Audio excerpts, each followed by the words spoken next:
Alright, let's see. Oh, the game's not open. Of course. Of course. Why wouldn't the game be open? Alright. Let's get started, and we'll stream for, I don't know, till we run out of Conquest energy. I think that sounds like a good deal. Sounds like a good deal.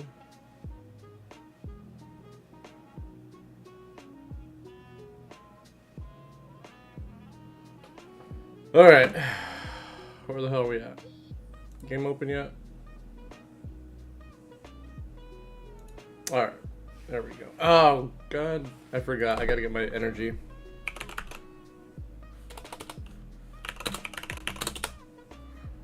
Hang on.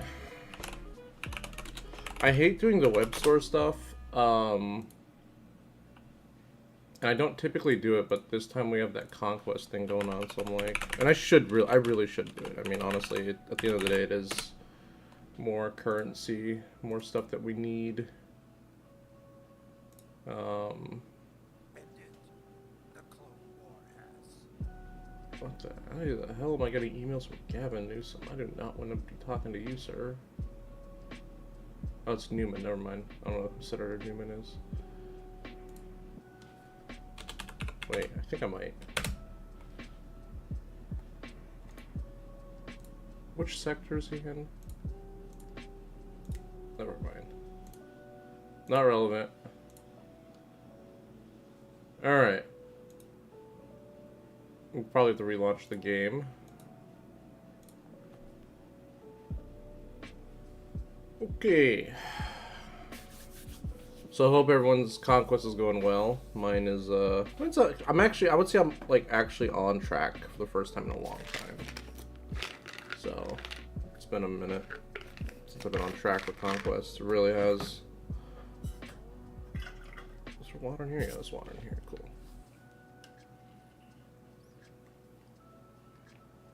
Couldn't remember if I, refilled this or not last night. Oh. Okay, Cantina. Ooh. 75 Conquest? I'll take that. It's pretty good. It's pretty good. Alright. We are burning Conquest energies. Let's get started. Where are we at? Sector 4. What was I doing last? Was it Inquisitors? It was, right? Yeah, it was Inquisitors. Okay. Alright. Get our Inquisitor battles in. They're not too bad on stamina. Not too bad, not too bad. Okay.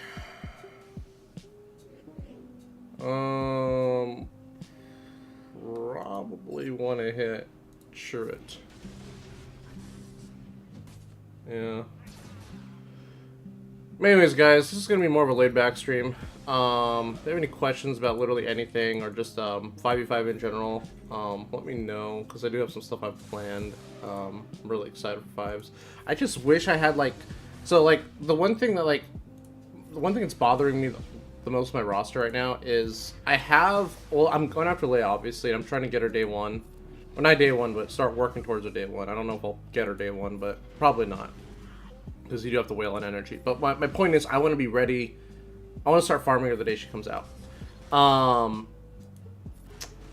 My issue is I have all these relic characters now because of Leia, but it's like I don't have the full squad. So it's like I have, and Jedi Knight Cal too. So I have like relic Night Sisters. I just don't have a relic Talzin or a relic Marin yet. I have R7 Rex. I just don't have a full relic Phoenix squad. I'm missing 2 more characters. I already had Sabine. I did Sabine when the Mando rework came out like a long time ago. Mandalorian rework, not like Mando, but Mandalorians when they got reworked. Not rework, but touch up. So I took her to 7, thinking she was gonna be really good, and yeah, she was never on any Mandalorian team. And then I have obviously Hera for the Profundity. So it's like I have all these like teams, but they're like and then like now I'm working on Nisa, and it's like I'm still gonna be missing 2 more Relic Ewoks. I'm like, damn. Stir Killer. Do we want to use? I think we want to use LV here and just like brute force it. I think that's the play. Do we want to run Maul over Gideon? Probably. Alright, let's just brute force it with Star Killer, and then we'll have to do another time around later. I'm really crossing my fingers that the new Moff Gideon, the new Conquest unit, the next one. What the hell was that attack? Huh. He like didn't hit my roll of guard. He went like 2 feet to his left. Anyways, I really hope he's a TW character. I really want another TW character. Doesn't really matter what we do here. Alright, let's put this over onto Malarkey over here. Let's go ahead and start knocking Piet. Actually, no, we'll get Gideon, because we'll get demoralized off of us. Yeah. Not that it really matters, but let's go ahead and take down Dark Trooper a peg. Going after Gideon.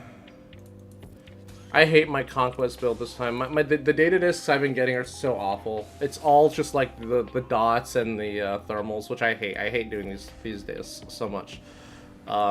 Typically, I like to go for like the Ruthless Swiftness, Ruthless Offness builds. Like, just nothing but Ruthless, you know what I mean? But this Conquest is really just not giving me anything. I've got, I think, a total of 3 Ruthless discs so far. It's pretty bad. I'm just like, I'm not getting anything.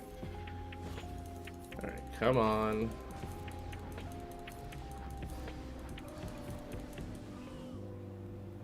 Game, don't crash. Come on.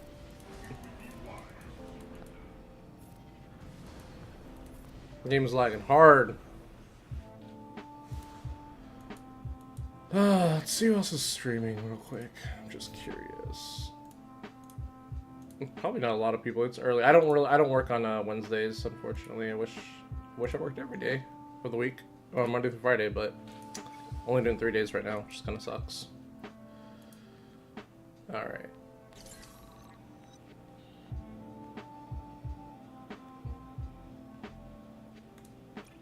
What do we have for our discs? Please give me some Ruthless. What's up, Omni? Damn, dude, no Ruthless. Like, this Conquest hates me right now. Alright, so I don't care about any of those discs. What are the easier teams to fight? Gas and Inquisitors. I guess we'll do Gas. No, we can do Inquisitors, because we can do a... Oh, no. We can do Gas, because we have Inquisitors. Yeah. We'll go back to our Inquisitor feat. Yeah, that's what we'll do.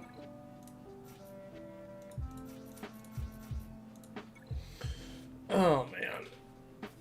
But yeah, I spent all my GAC tokens from last season on Nisa, so... I think we need like 17 more shards and we're done with Nisa.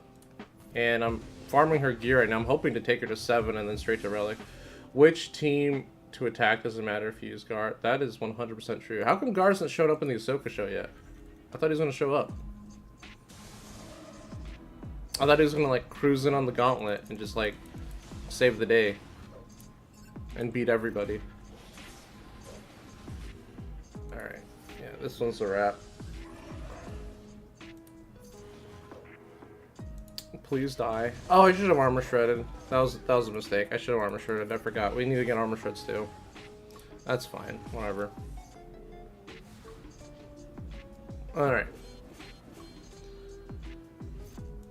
Man, I'm really looking forward to Malicos, but I don't know if I'm going to be able to give him his Zetas. He's probably hanging near the end. Oh, he's going to be he's Gar Saxon's the reveal. Okay.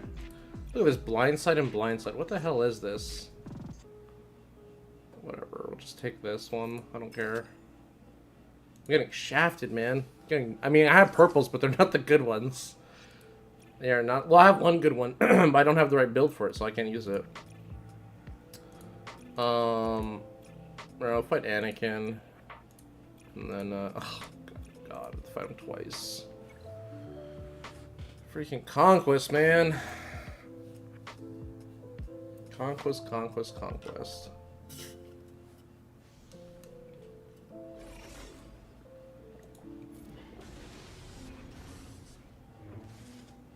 We're gonna have to armor shred him a couple times. God, I hope I don't die here. I really don't want to die. Oh, damn, that sucked. What do you expect from Malicos? Okay, so he looks and reads like Starkiller 2.0 to me. Like he has an insane kit. Obviously, your trio is going to be Seer, Cal, Malicos. That is your trio. In TW, you add Fulcrum on there because of the Omi synergy.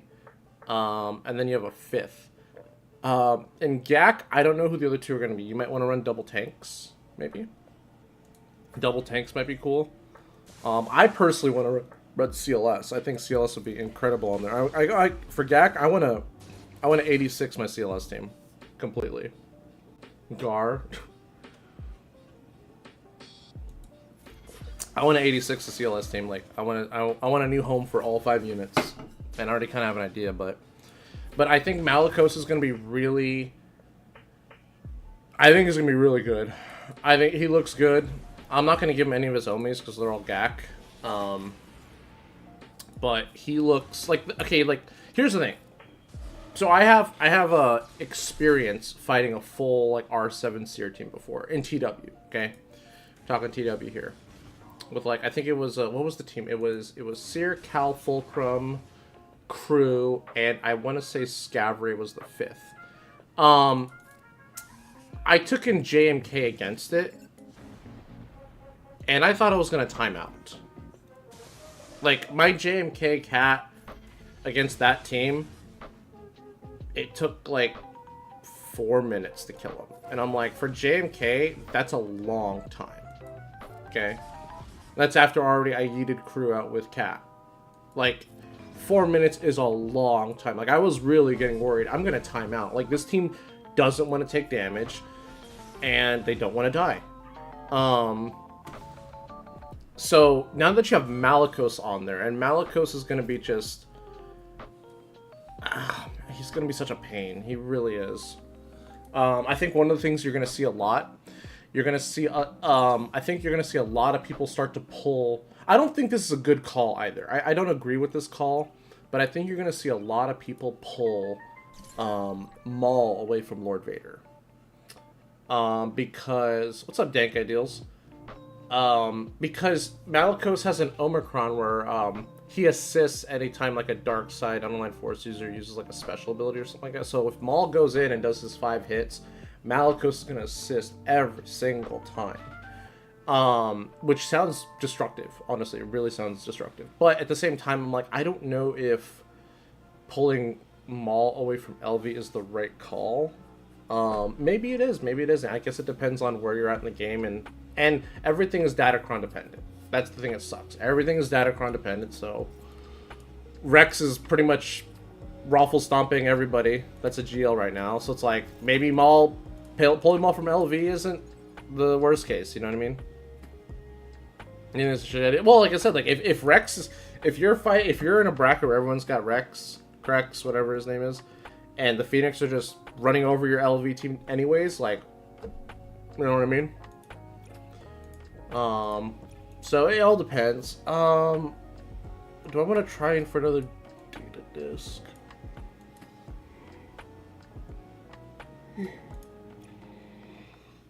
I guess we'll try for another Ruthless. I was gonna say, we can go down the easy path. 3 more Inquisitor battles, yeah. We can do 3 more. Using my Maul with Seer Omi, and it's, you think it's really... Oh, no, okay, so that's the other thing. So, like, how do I want to explain this?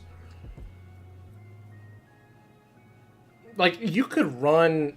Okay, in 3v3, you can have a 7 Omi team. You could run Cal, it's Cal. You can run Seer, Starkiller, and Malicos, okay? And you can just have a 7 Omi team. In 5s, you cannot do that because Starkiller needs a Jedi and a Sith on the team, and you cannot run anything but Ufus for Malicos. Seer, I believe you're allowed to run a Jedi, but you cannot run a Sith. You have to run all Ufus and a Jedi for Seer. Malicos, you need all Ufus. The Seer Omi. I think the Seer Omi is going to be incredibly annoying now. Like, my plan for Malicos, honestly, guys, is C. Like, that's kind of... I don't know. I don't know what else to do against that team, because it literally... the team sounds like Starkiller 2.0. It just sounds like there's all these, like... There's crazy synergy, all these crazy Omis being applied in bonuses. It's like, what do you do? You know what I mean? Let's Armor Shred. Let's see if we can sit him down. Nope. Please do not kill anybody. Okay. So let's get some turn meter first. A little bit of turn meter. Okay, you're dead. Let's go ahead and just do this. A little bit of this. Grenades. Nice. Did you take him to High Relic on the first day? Are you asking me about well, here's the thing with Malicos. Like, I am very resource drained right now. So I don't know. God, this team doesn't want to die. I don't know what I'm gonna do with... Oh my god. Gas, stop doing things. Please. Please stun him. Oh no. Snips is still alive. No, we lost this battle. Damn. Alright, I'm gonna have to give my Inquisitors like a day off or something. That's unfortunate. So I think with... So here's the thing with Malicos is, I think Malicos is a R8, R9 candidate. I really do. And that's because of his mastery. His mastery is like essentially like Darth Vader, and I think you're gonna want to mod him like Darth Vader. You're gonna mod him high offense with health. Like I think that's the set you're gonna run with him. I'm gonna try and put as much gears on him as I can. That's why I'm trying to get all my Leia Rex like all their gear. His gear actually isn't that bad, but yeah, I don't know. I don't know what I'm gonna do with him. I don't think I'm gonna have him for 5s. God, excuse me. Woke up earlier today. I don't think I'm gonna have him for 5s. I'm gonna try, and the main thing that's like stopping me from investing in him right away is Zetas. I have like 68 or 69 Zetas in the bank right now. So we all know Leia's probably going to come out at the end of the month or first week of October. That is my prediction. That's not a whole lot of time to get 120 Zetas. On top of that, I still don't have any Zetas on my what's his name? Drogon. So Leia right now still needs 8 Zetas. Malicos needs 3, and I'm just like, ugh. So it's gonna be tough. Your conclusions: Kylo likes to stab. Kylo is very good at stabbing. Really hope we don't lose anybody here. No, no, no. Thank God. And now you're dead. Let's just stun him for another 2 turns. Why not? Okay. But I think Malicos is an R8, R9 candidate. 100%. Like, I really do think if he's always assisting, and he assists on himself too, that's the other thing. So he's just gonna go and go and go. He looks really good and really strong. And for TW, I think the team's gonna be even better because now you have Fulcrum there. But I don't know who the 5th is for TW. I'm thinking maybe 9th Sister, possibly.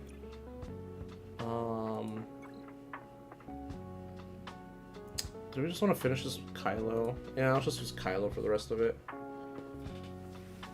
But, yeah, I think 3v3s for Malicos is going to be more of a pain. I really do. I think that's where people are just going to get stuck and, like, you're not going to be able to get to them.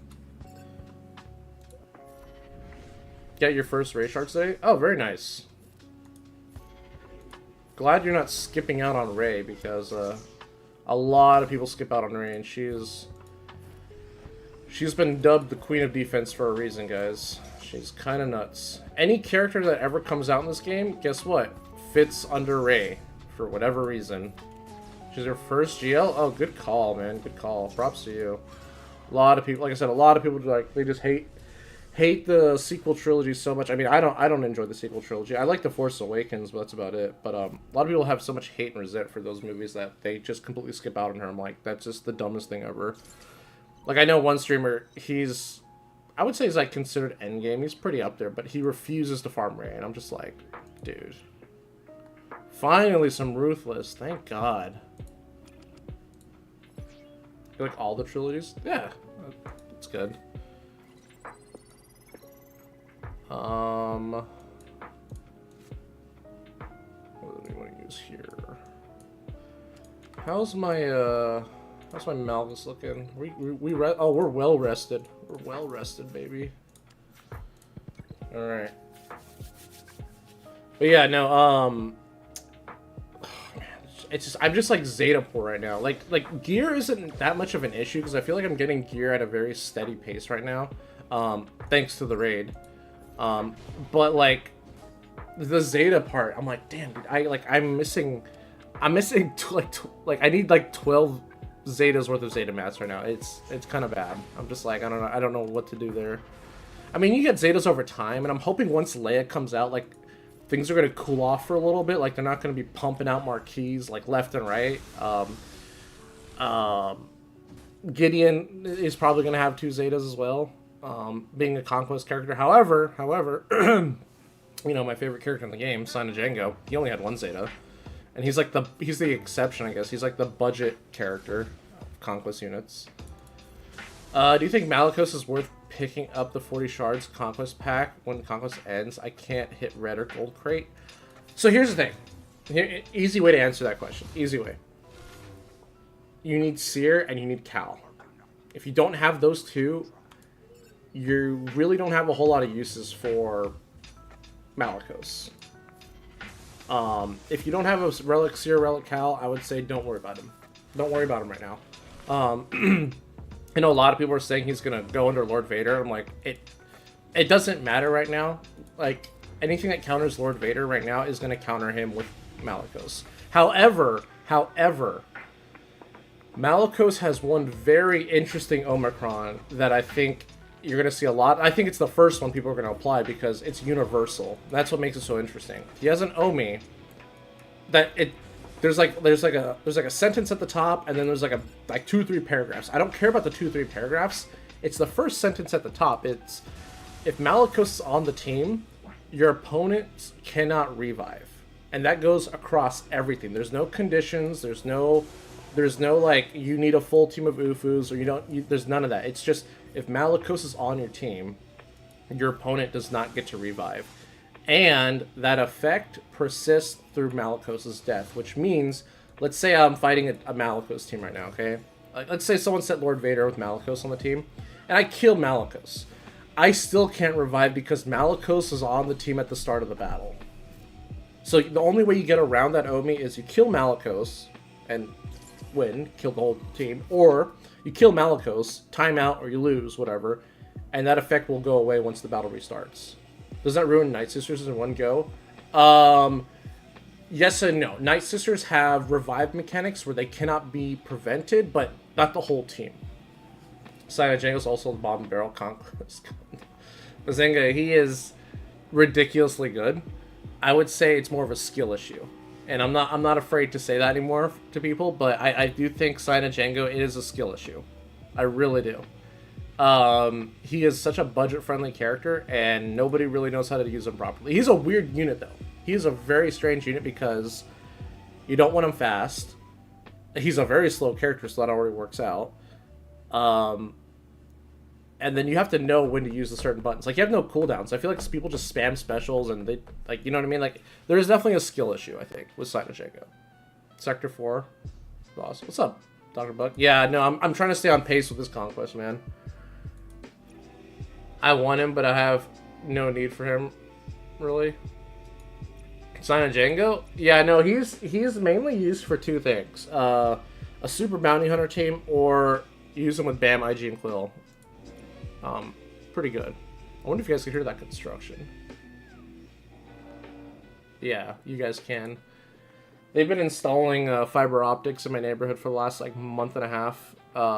You know, Bam. Yeah, Bam's a good one to get. He's great. But no, I'm super excited because I'm hoping to get better internet and better service out here because we only have one provider. We have Spectrum, and they are absolutely awful. They just keep raising the prices, and they're adding Frontier Fiber out here. What's up, Cheezer? Ray's taking me into K2. Nice. Yeah, dude, Ray is something else, man. And it's funny because when you read her kit as a GL compared to like the average Marquee character, her kit is so minimal.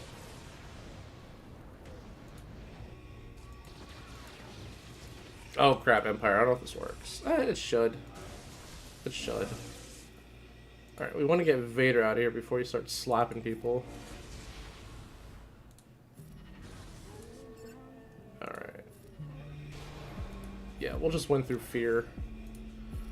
So much fear! Alright, let's get the shock on you. Hit everybody. So I can kind of explain what I have. Well, every resistance. Nice.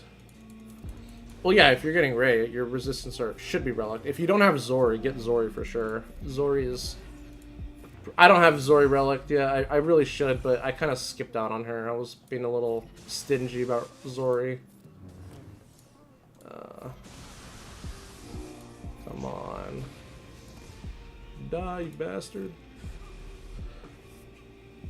You have Dark. Nice. Yeah, Sith Empire is pretty good.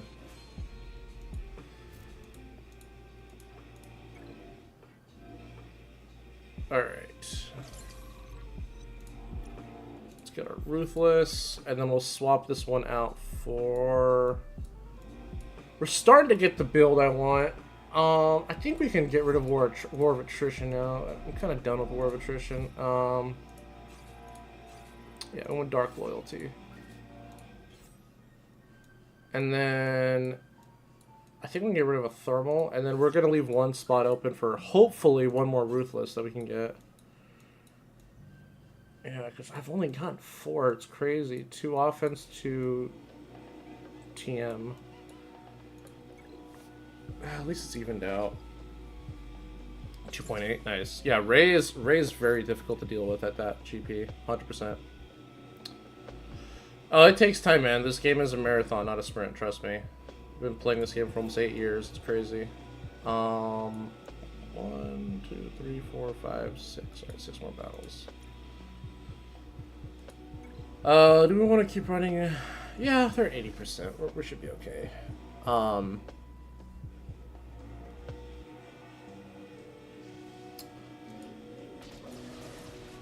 But yeah, Malicos, I don't think a lot of people are going to be using that Ome, though, because it's like, I don't know.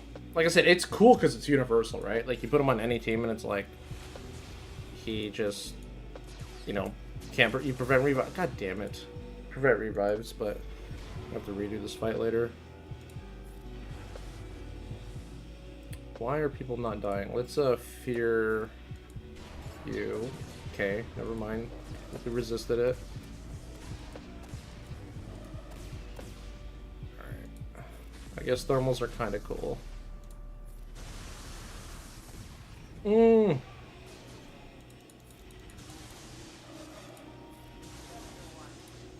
Alright, there we go. Probably getting Jedi Luke. Yeah, he's pretty good.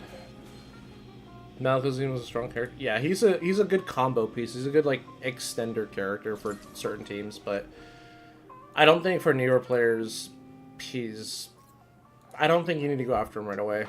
Yeah, exactly. He fits well with Seer and Cal, and like I said, if you don't have those two characters, I don't think you really go for him.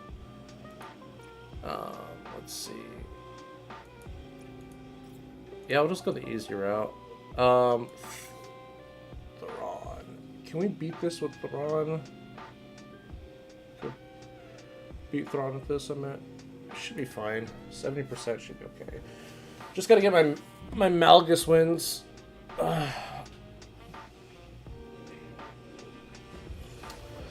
That's the idea. I don't even think of using Jedi Luke with Seer. So yeah. Oh my god. I hate Conquest sometimes.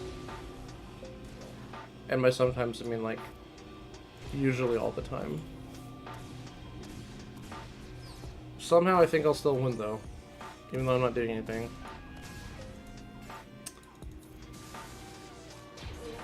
Please.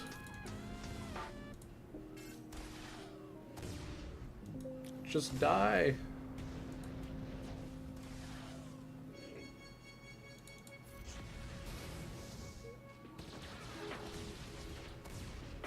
Sad. Just die, Vader. Alright, now we gotta just kill these two guys. Somehow.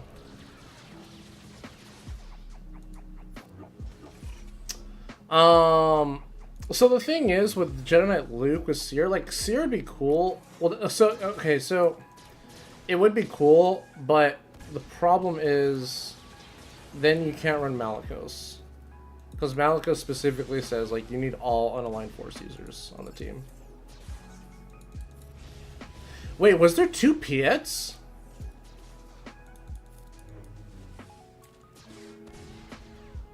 I'm so blind. Wait, was there? There wasn't 2 Piets, was there? The other one was Tarkin, right? Dude, this guy is gonna kill me.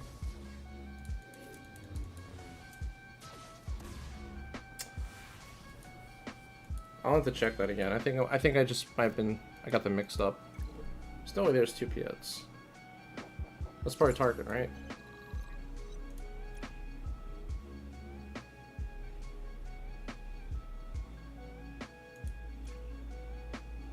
No, it's Tarkin. Yeah. Okay, it's Tarkin. Never mind.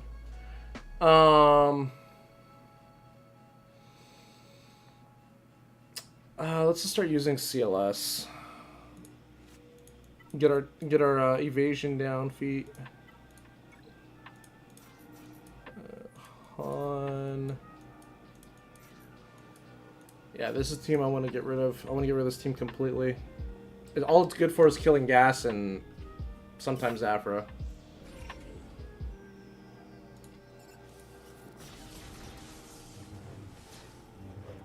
Oh no, Jordan, I'm talking to people on YouTube. I'm streaming on both platforms right now.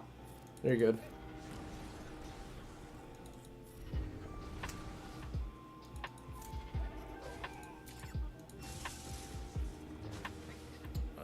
Let's just that. All right. What I really want to do is I really want to invest in Ewoks though. Once I get Nisa done, I think Nisa's kit is absolutely insane. High relic Ewoks I think would be insane. I also got good use from it. Only Omi day? Oh, nice. What's your only Omi? Please don't tell me it's Swordy.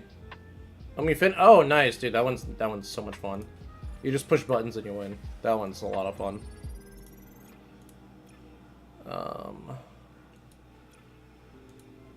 Phoenix, GG. Let's just go the Ewok route. I feel like GG might take banners from me. You're doing Rote as well for the first time? Oh, nice. Yeah, dude, Rote. The Finn Omi is really great in the first day. But beyond that, it gets pretty rough. But congrats on doing Rote, man.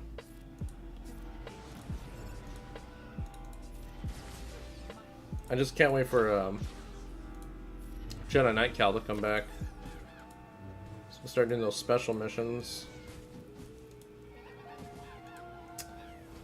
Please don't kill my Chewies. They should die to thermals and dots, but either way. Let's go ahead and do this. Let's put this on Luke. Please just die. Oh my god.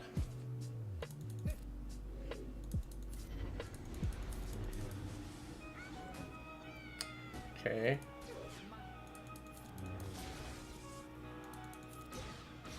Alright. Should be ramping enough where we can kill them now. Apparently not. My god. Okay, well, he's dead. He's like super dead to those thermals. Alright, you're dead.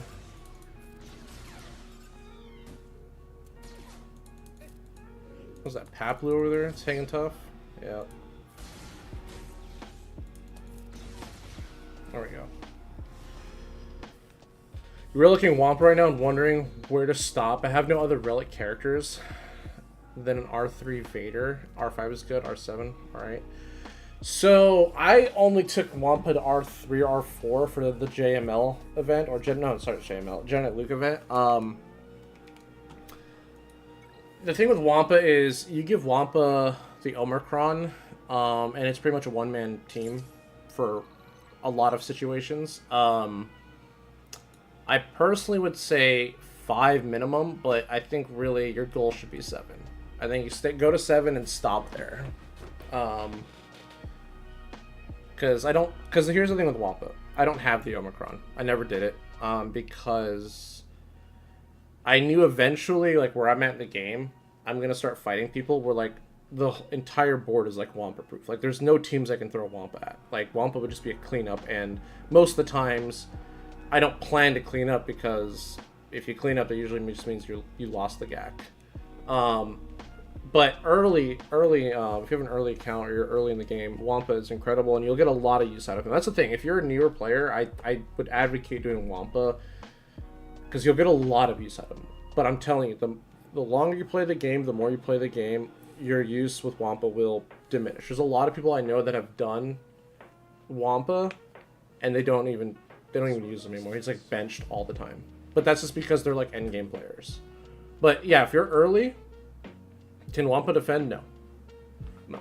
You have to sit a full team. You can't sit a single unit. Yeah. The only way you can get Wampa to defend, the only way you can do that is if you set an entire team and Wampa. But if you do that, you lose his Omi. And your opponent kills everybody but Wampa. And then they time out or lose. That is the only way you can get a solo Wampa on defense. Should I go back and get Rey after finishing Jabba before Leia? That's a good question. That's a good question. Depends on how close you are to finishing Jabba. If you're going to finish Jabba before Leia comes out, I would say yes.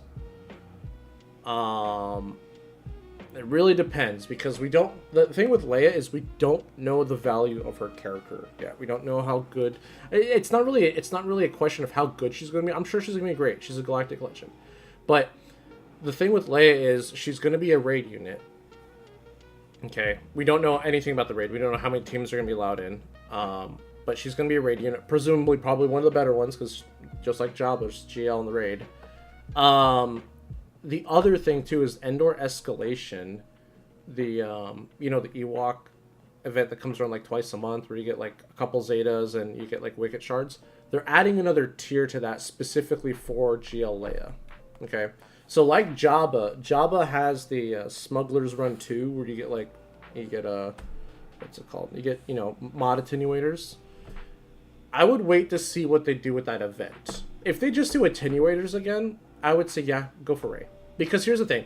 It doesn't matter if they give us double the amount of attenuators, because it's all RNG based anyways. But Rey will be much faster to get than GL Leia. You'll get Rey much faster. You'll get a okay fleet out of it. I mean, the fleet's all right. It's not the best, but you'll get a fleet out of going for Rey. So, if you're low on capital ships, that'll also help you. And here's the other cool thing about going for Rey. If you go for Rey and then you do Zori, you'll get an incredible secondary team as well. But depending on where you are with Jabba, like I said, I would just 5 relics left for Jabba, all gear 12. Okay. All the trash left. Okay. So yeah, I would say if you finish Jabba before GL Leia comes out, I would just hoard. And once we know the worth of GL Leia, then make your decision. And what I mean by hoard, I mean like gear, relics, signal data, just hoard. Hoard. And then you can make your decision. It really depends on how much you specifically need GL Leia. If you don't need her, like I said, if that Endor Escalation event is just more attenuators, I would personally say go for Rey. If you're in a guild that's trying to push a max crate or something like that on the new raid, go for Leia. But if you getting GL Leia does not affect your guild getting the next crate or not for the raid, I would say go for Rey. That's just what I would do. Back in the day, Wampa under Rex lead was legit pre-Omi. Yeah, I remember that. That was annoying in 3s, 100%. Quick question. I completely skipped Erodium 1. Is that something? Now I'm Kyber 5. I don't know what happened. Any idea? No, I've heard of that a couple times. Not specifically with Erodium, but I've heard about that in Chromium in the past. I wouldn't want to worry about it. I mean, you're just gonna get more crystals, and welcome to Kyber, I guess. Son of a bitch. Yeah, no problem, Cliff. Question about Jedi Cal. How do you think, does it relevant to put... construction truck honking its horn. How do you... sorry, what was the question? It's relevant to push him with a full guild to do special missions. So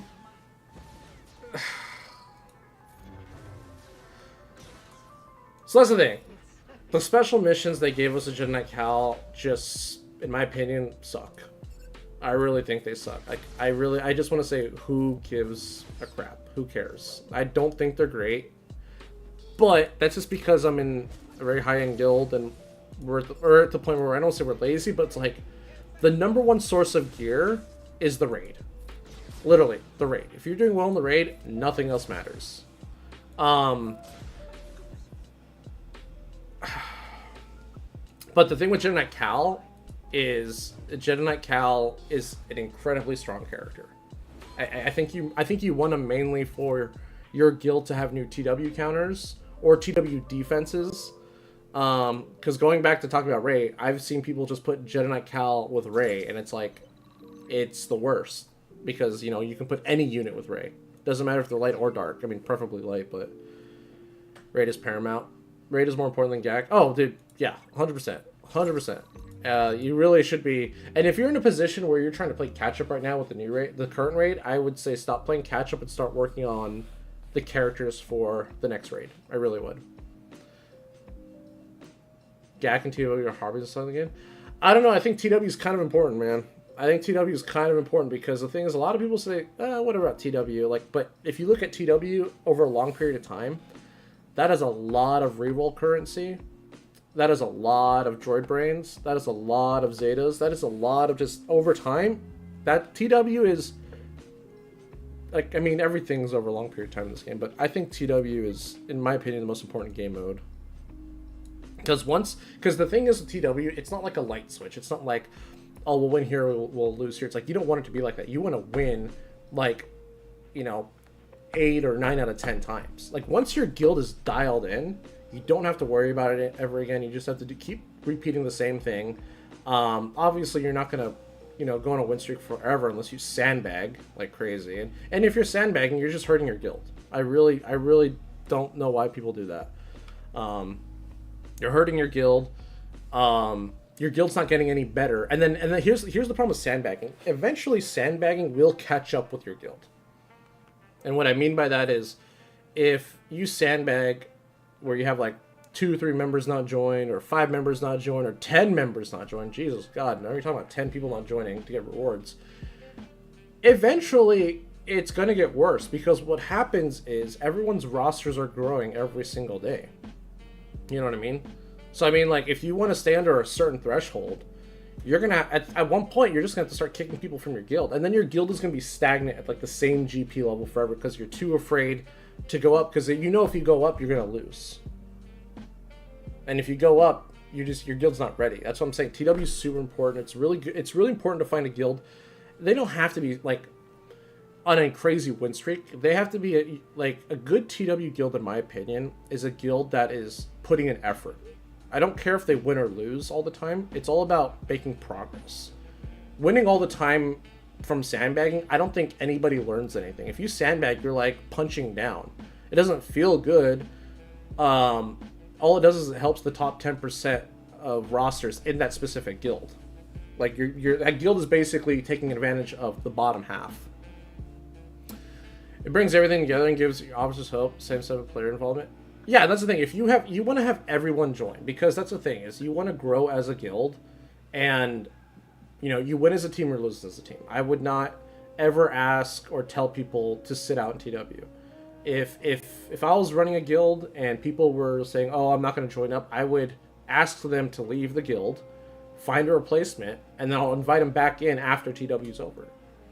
You should never sandbag. It's just the stupidest thing ever, and people do it all the time, and they make TW such they put a bad taste in your mouth when people talk about territory wars, because there's a lot of people get their asses kicked every single time by guilds that sandbag.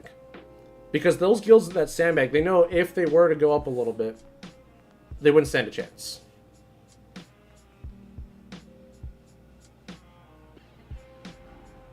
It doesn't feel rule 2. It doesn't feel good, but probably 5 to 8 of every 10 TWs we get in our guild, 425 mil, are unwinnable, because you guys are probably getting sandbagged. I'm assuming, right? Like, I'm assuming if they're unwinnable, you're fighting a guild that has, like, I'm assuming like 20 to 30 more GLs than you do minimum. And that's usually what people that when you're in a guild that sandbags, you usually win because you just have more than your opponent. It's not because they farm datacrons harder than you, it's just because they have more. They have more GLs, they have more this, they have more that. That's what it comes down to. What's up, Tico?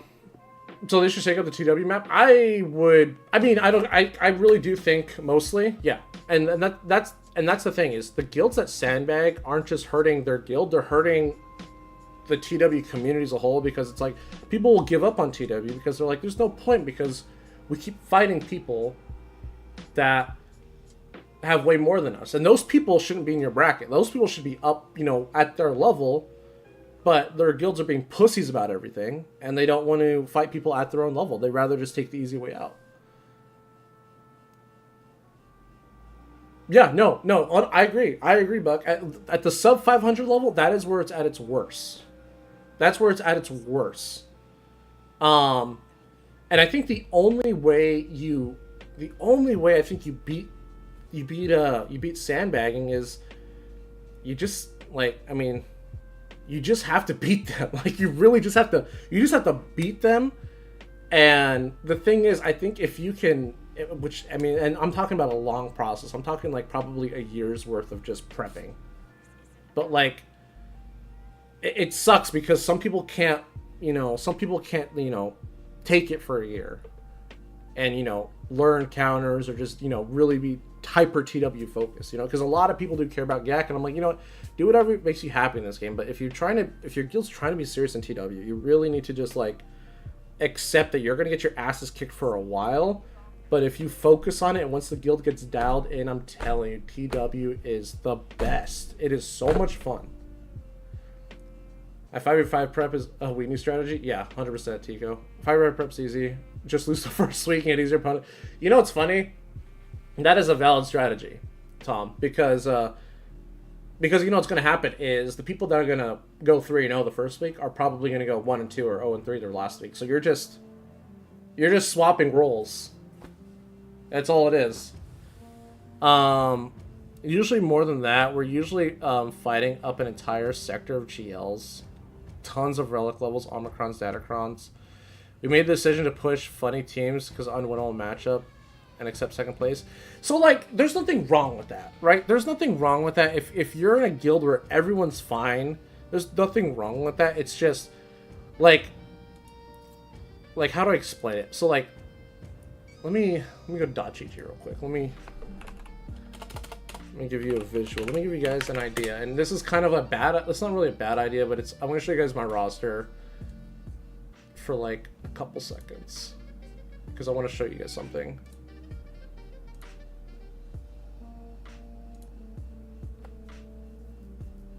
All right, now how do I just pull it up?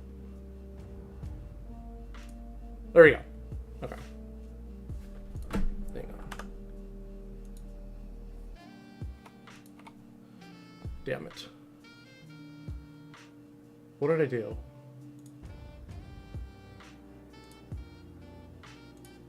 Okay, there we go. Okay. I had it locked. I couldn't scroll up. I want to show you guys something. Jesus, it's like too blown up for my face. I feel like an old man. Player profile. Okay. I want you to take a look at this number real quick. I got 40 ummies. I'm going to have 41 at the end of the day. I'm at the end of the week. So basically Friday or Saturday, probably. 40 ummies. Okay? I can tell you right now, I have a total of 6 GSE ummies. I got Dash. Well, let me see if I can find them all. Got Dash. Krennic. I wish I could take that one back, man. It's so bad. Dash, Krennic, Aiden. That one's not bad. Plus, she's a pilot, so I feel better about it. Yeah, and I have some TB ones, too. Chrysanthemum. Wish I could take that one back. I hate it. I hate the Chrysanthemum so much. What else I got? Star Killer, and then what's the last one? Zam. Zam. That's it. I got 6, and they're not even, like, the top 6, okay? The point I'm trying to make by showing you guys that is GAC is super fluid, okay? And I'm in Kyber 2, Kyber 1, okay? I'm going up against people that have like 20 to 30 GAC Omis that I do, more than I have, and I'm still beating them. The point is, I think TW, if you get in a TW hole, it is much harder to get out of a TW hole than it is in a GAC hole. I think people that just do nothing but GAC Omis, like, they have to just double down and just accept that TW is probably not going to be for them for years. But I really think just, you know, and it's so hard because everyone wants to do GAC Omis because they're fun, it's GC, you do it all the time, and people are streaming. I get it. But I really think if you just give yourself tunnel vision for a while, and you start really focusing on these TW specific teams and counters, it becomes so much easier. And you'd be surprised for the guilds that sandbag, because I've been in plenty of guilds that are sub 500. I mean, I would say within the last 12 months, I've probably been at least like 5 or 6. It's way more than that, but I was hopping around for quite a bit, trying to find a spot where I fit in perfectly. And I think I found that spot finally. Damn, only 25. Yeah, no, it's I didn't whale on them either. It's just, I don't know. Just don't miss your GCs and do your conquests all the time. But anyways, my point I'm trying to make is just it's funny. The guilds that sandbag have so little coordination and so little leadership because they're sandbagging. They don't have to try. So because they don't have to try, they're not coming up with counters. They're not planning. People are screwing up counters. They're not streaming their battles. They might be using Hotbot to record their battles. That's about it. But like, because they sandbag, they're so used to easy fights. If you're a smaller guild punching up, if you guys are organized and coordinated and you set traps for them, oh my god, you would catch them off guard by a long shot. It's crazy. What's up, Tom Ford?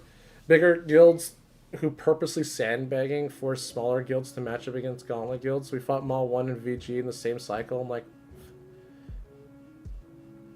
yeah.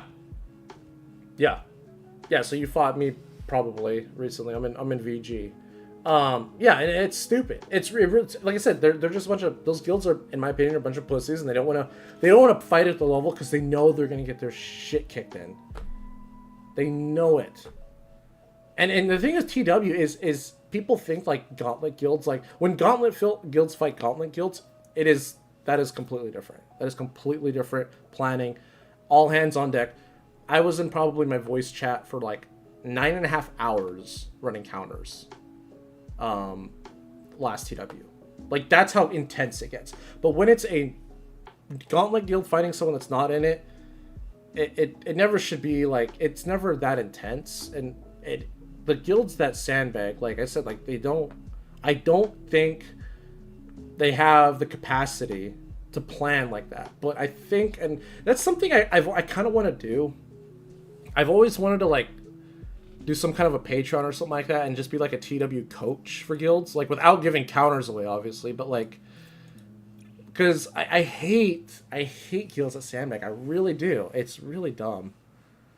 You think TW should have brackets like GAC? I mean, much easier and fair. Well, it's kind of already like that though.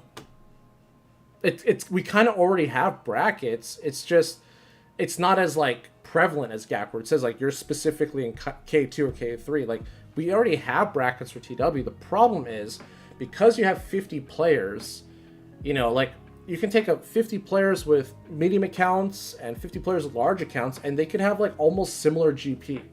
It's because you have multiple, like so many accounts that factor in.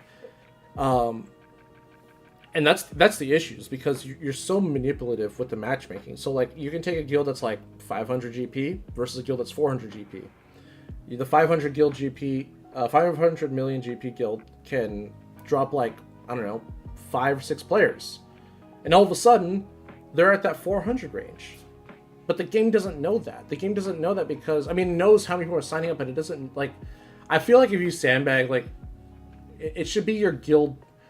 The problem is they give the people the option to sign up for TW. And you have the option to do not play the game, I guess. But if you're not playing the game, they just don't play the game. But I really think that whatever your GP is for TB, that should be your GP for TW. Plain and simple. Plain and simple. I really think that's what it should be. Because the sandbagging really, really ruins TW for almost everyone sub 500. And people that are working up to 500, they know it's coming. They know it. It's just, it sucks. It sucks. But I do think if you're even 50 GL short, I do think you can still win in TW. I really do. There's so many strategies to doing it. And like I said, I've always wanted to set up Patreon, try and be a TW coach for guilds, and try to help out as much as I can. Because I do care about TW. I think it's a really fun game mode, and I don't know. It just sucks as people that sandbag. It really is a bummer, because it does ruin the game for not only their players that aren't joining, but it ruins the game for pretty much everybody else.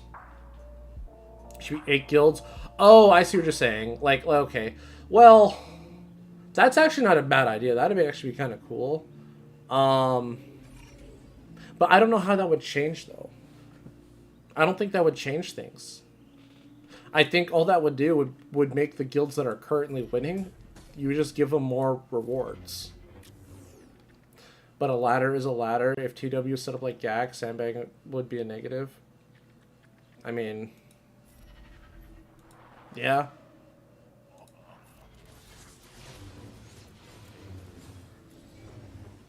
And the thing is, you don't have to have every TW only like I do. Like, you really don't. Like, there are some that you can more than likely skip, but there are some that are just like, you cannot not have this one. This one is, like, insane. Like Juhani's, for example. I think Starkiller's best version of himself is in TW. That Juhani Omi is something else. That thing is just busted. It's so good. I love every second of it. Mara Jades, too. Mara Jades is, like, just super plug and play. I love that one. TW counters are much closely held than GAC counters as well, which makes it hard for a guild that can execute but not innovative. So here's the thing. I agree with your statement, but I think I disagree a little bit more. Because I don't think... Because I've been in the gauntlet now for probably over a month. Like, almost 2 months probably now. What month are we in? Yeah, it's been about 2 months. About 2 months. And a lot of people have this impression that we have these top secret counters that nobody else knows about in the game, and it's, like, insanely meta-breaking, crazy stuff that, like, no one will ever think of. And that's true, but only to a certain degree. When there are top secret counters, those counters may only be for that specific TW. Like, we're going to use this against that guild because we know what they do, and we're gonna cater this team to cater towards their defense, if that makes sense. It's not like we have these super secret teams that we can kill anything with. That's not how it works. And sometimes, like, when we have a super secret team, it's not like we're using, like, Royal Guard, Churret, and Ewok, and, you know, like, something crazy, some, like, hodgepodge Frankenstein team. No, that's just not what a thing. That's not a thing. A lot of the times, we're just subbing out 1, 2, maybe 3, maybe 4 characters. Like, we don't know sometimes till that war. You know, and that's kind of what it is. But in terms of, God, another purple, but not the one I want. That's a good one, too. But in terms of being innovative, I think a lot of it comes down to planning. A lot of it comes down to planning, and this is, I'm not going to get in trouble for saying this, but Chios, yeah. Mara Jade, best CW, Fat Bob, worse. Fat Bob, you think is worse? Dude. Dude, that guy kills just about damn near everything in TW. Plus, Datacrons change counters constantly, 100%. I wouldn't say Datacrons change counters. Datacrons, specifically for TW, create new counters. If that makes sense. I don't think they really change counters. Usually, if you have a TW counter that works, 90% of the time it works with most Datacrons. But Datacrons introduce new counters. So, like, for example, Phoenix plus Captain Rex has been kicking everything's ass lately. That's just because of the Datacron and how insane Rex is. But going back to being innovative, I think if more guilds applied the way the Gauntlet does TW, I think TW can be very winnable and achievable for guilds that are fighting other guilds that are sandbagging them. And what I mean by that is, like, 99% of the time in the Gauntlet, both guilds full clear. That's just how it is. Both guilds full clear. Because we have so much. We have so much ammo, we have so many teams. The difference is who bleeds more. Lord of the Fly, thanks for the raid, man. Appreciate it. Hope you had a good stream, and hope your Conquest is going well. But it's all about who bleeds more, and and one of the ways you get people to bleed more, thanks for the follow, man, too, appreciate it, is you kind of want to set a board to trap them, you know what I mean? Like, you want to be thinking, like, how do I explain it? You want to be thinking of, like, okay, I want them to use SLKR here, then I want them to use, you know, Jabba here, I want them to use JMK here, and by the time they get to this wall, they're still going to have options, but they're going to have, like, less, so they might fail more. Because a lot of the TW wars in the gauntlet sometimes are decided by a single zone on who bleeds more. Now, the one thing that I will say about being in the gauntlet that is a little bit unfair for the rest of the community is we know who we're fighting every week. Oh, and you're thinking we need much more GP. I think so. And I think there's a TW thing. I hope that they're... Like, I think they're going to do something with TW. Like, they have to. They haven't touched TW really ever, to my knowledge. Other than they reworked the droid brains, they added brackets, but that was such a long time ago. And I think they added something where if your guild loses, you're going to be going up against a guild that, like, also lost or something. Like, you're going to get an easier matchup the next week. But the thing with, like I said, the gauntlet, which I feel isn't fair, is, like, we have a schedule. It's kind of like the major leagues. We have a schedule. We know who we're fighting when we're fighting. Like, that way, like, if there's a specific guild you know that sandbags you, you can prep 2 months in advance for that TW. So that's something that I'm like, yeah, that's a huge advantage to be in the gauntlet, I guess. That's a huge advantage because the matchup you get, I mean, you have a idea of who you're going to be facing. You have an idea, but you don't know. And the thing is, when people sandbag, they screw everything up. They screw the whole rotation. The last thing that was cool in TW was the temporary OP tunes they would do. That was a lot of fun. All Hans on deck. That was fun. Remember that? You run 5 Hans. Otherwise, it's been still a long time. Yeah, they need to do something because I know majority of the player base just has a bad taste in their mouth when it comes to TW. Mace one-shotting any Sith. Yeah, that was... Or the Jawas. Remember the Jawa one where, like... What was it? Jawas had, like, a 50% chance to assist when they inflicted a thermal, or when they attacked out a turn, they inflicted a thermal, so it can proc on itself. I remember one time, like, I pushed one button, and my Jawa team was, like, doing paper cuts for, like, 2 minutes straight. It was so weird. I was like, okay, so it procs itself. That's interesting. Turn out something for blind, game foresight. Okay, so those are JML zone. Jawas were hilarious. Yeah, that one was fun. Or some of the other weird ones. I remember one time they did a ban for TW and people got all pissy and started throwing fits. I was like, oh, but that was like what, 5 years ago, maybe something like that. Maybe 6 years ago. That was before GAC existed. I don't know how long it was. Love the Mace one. Yeah, that one was great. What are some good TB Omis? I wouldn't really focus on TB Omis at your GP, but if you want some good ones, in my opinion, yeah, I would save them for like some of the bigger characters. But if you want to know the best TB Omis, in my opinion, because I have 6 of them, Finn's is really great. I think Finn's is a lot of fun. Finn's is like it's fun. There's no modding intensive requirements for that one. I like IPD, but IPD has such a niche use, so I would say Finn's good.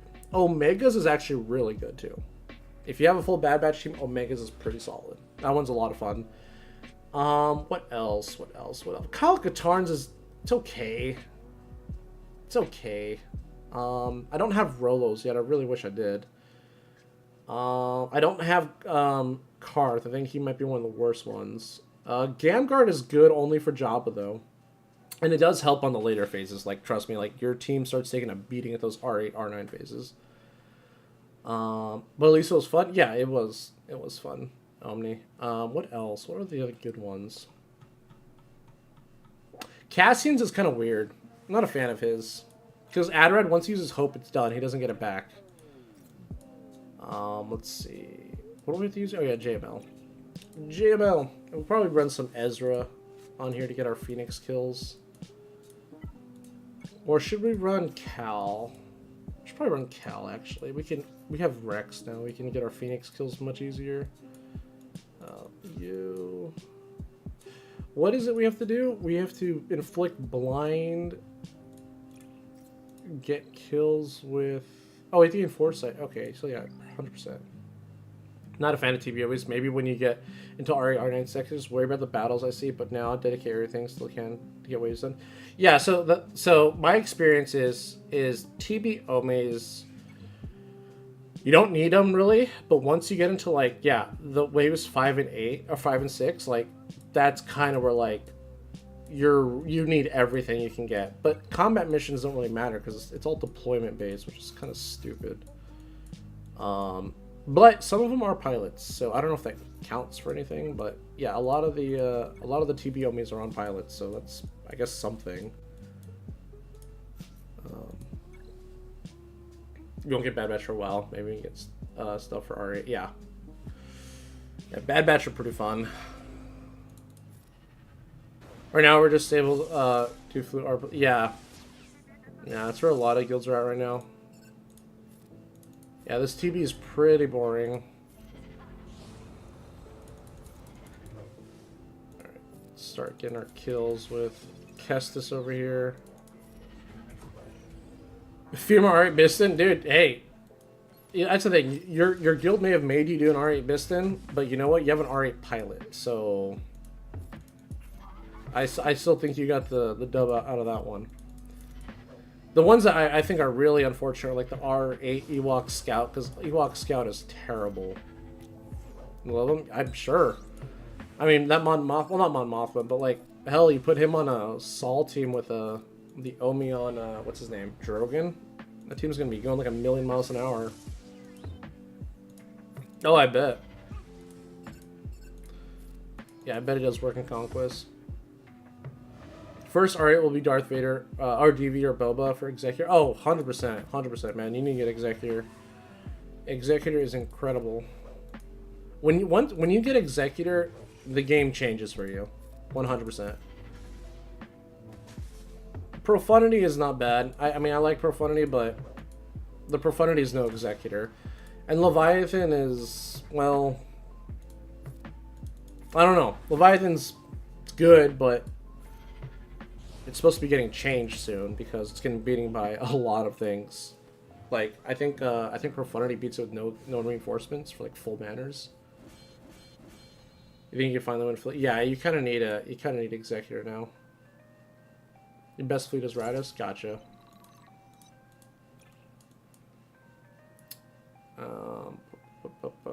Yeah, we'll just keep going.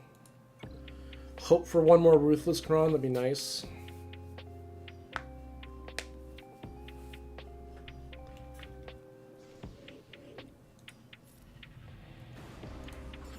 I need to get my bonus energy. Actually, you know what? I think I might have missed it.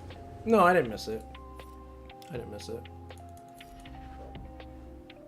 And after this battle, I gotta snag that real quick.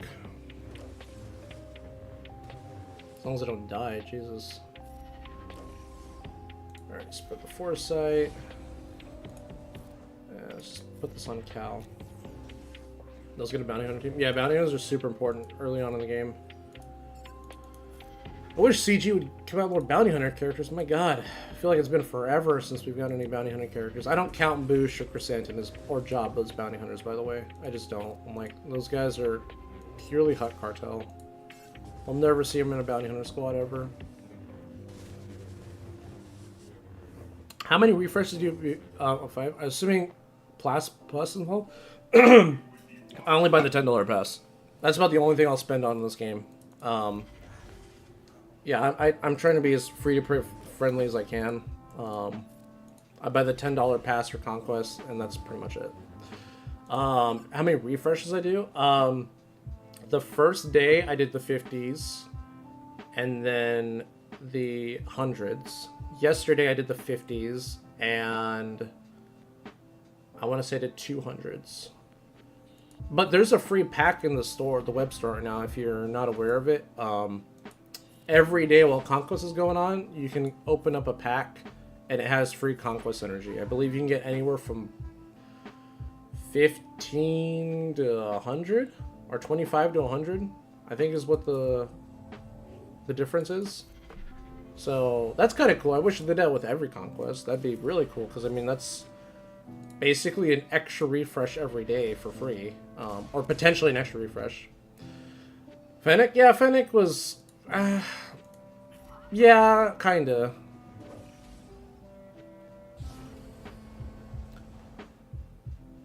So you don't drop a couple stacks a week? No, you kidding me? No. No. Hell no. I could not afford that. At most, in a month, I would probably drop like 20, 25 bucks. At most. But, every month I will buy the $10 Conquest Pass. I do not buy the $10... What's it called? What's the Relic Cargo Pack? I don't buy that. I stopped buying that like years ago. You rarely dip into the 100 crystal refreshes? Yeah, I'm just doing it mainly because I fell a little bit behind on Datacrons last time, and I'm like, there's a lot of crons I need to farm, so I want to really want to make sure. Only when I'm rage over specific. Yeah, and that's the thing. I just try to overkill everything. Oh, Ruthless Swiftness. Thank God. Thank God. That's gonna make things go much smoother. But yeah, I just try to get to Sector 5, and then I'll go back. Did I use Wampa yet? Not yet, Mary J. Prior to Jabba, Boosh had some thermal synergy with Boba-Zam. Yeah, a little bit. A little bit. And I think you saw it more in 3s than 5s. But, like, I wish we had another Bounty Hunter lead. That's what I want more than anything. I really wish we had a new lead because I feel like Bounty Hunters have hit their ceiling, and they hit their ceiling a long time ago. I mean, there's some cool things. Like, Bounty Hunters are at the mercies of Datacrons at this point. Like, they're only going to get better if a Datacron allows it. Because every time we come out with a new Bounty Hunter, their leads are subpar to the legacy leads. I say legacy because they're so old, but like Bosk and Aura, those are your two best ones. I know everyone uses Fennec lead for Lord Vader, but that is the only time you run Fennec lead. And it's like, it's very niche. It's not like something that you can just throw around everywhere. But yeah, I wish we had a new lead. And the reason I want a new lead too is because I want a new contract. I want like a new innovative way to get the contract. Because that's why I always thought Bounty Hunters were so fun, was because like you had to change the way you played because you had a different goal. So Hunters need another tank. Yes, they do. They never got their second tank. I mean, I always said Cad Bane's their second tank because you put him under Aura and he doesn't stealth and he dodges all the time. But yeah, no, they need a second tank. 100%. Like, I really want Dirge in the game. Like, if Dirge was a Bounty Hunter tank, it'd be great. He doesn't even have to be a tank, per se. He just needs a taunt. He could be one of those weird characters like IG-11, where IG-11 isn't a tank, but taunts and... No, we're not getting IG-12. No. I don't want no IG-12. No, nothing from Mando Season 3, please. Other than Gideon. Gideon's the only thing... Other than that, nothing, please, from that season. I don't want anything.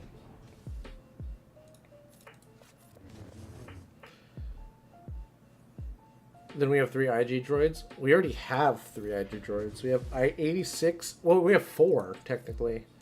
We have 86, we have 88, we have 11, and then we have 100. Yeah, we have 4 right now.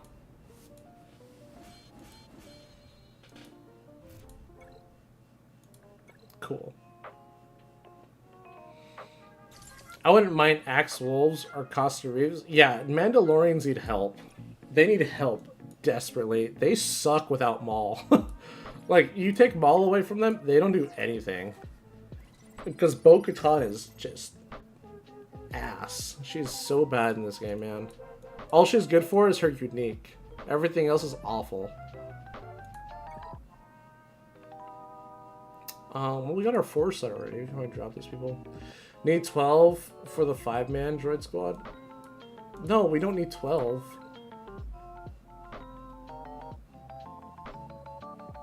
Get us another one.